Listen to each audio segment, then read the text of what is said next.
السلام عليكم ورحمة الله وبركاته. إذا لهان تيمبا داوديال ميل كاستو أد كجوجتان دونيدا waxaa soo gaaray waqtigii aad daawan jirteen warka telefishinka caalamiga ah ee Ariel TV oo idin ka imanaya studio-ga TV-ga ku leeyahay magaalada Hargeysa. warka waxaa idin la socodsiinaya anigoo Sakariya Xasan Raaga Sudaysiya. qodobada daawadayaal aad warkayga ku daawan doontaan waxaa kamid ah magaalada Hargeysa ee caasimadda Soomaaliland waxaa markii ugu horeysay habeennimadii xalay ka dhacday dood nooceedu ku cusub yahay saaxadda siyaasadda ee Soomaaliland. wasiirka howlaha guud ayaa isaguna dooda ka hadlay. in ka badan 40 xildhibaan oo ka tirsan aqalka Congress-ka ee wadanka Mareykanka ayaa qoraal u diray xogayaha arrimaha dibadda ee wadankaasi iyagoona ku amray inuu tallaabo ka qaado xukuumadda militariga ee wadanka Burma xasuuqa culus iyo barkicinta ay u geysatay muslimiinta Rohingya ee wadanka Myanmar.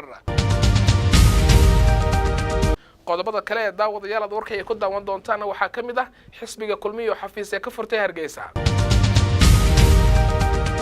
gudoomiyaha ololaha wadani oo isaguna isla xafiis ee ka furay Burco. waxaa qodobada warka iyaguna kamid ah qaar kamid ah dadka xoolo dhaqatada ah ku nool deegaanada hoostaga magaalada Beledweyne ayaa sheegay inay ka aradan yihiin arrimaha ama baahiyaha aasaasiga. qodobadaasi iyo qodobo kale oo ka xiiso badanba waxaad ku daawan doontaa warka telefishinka Ariel. marka hore qodobada faahfaahsan.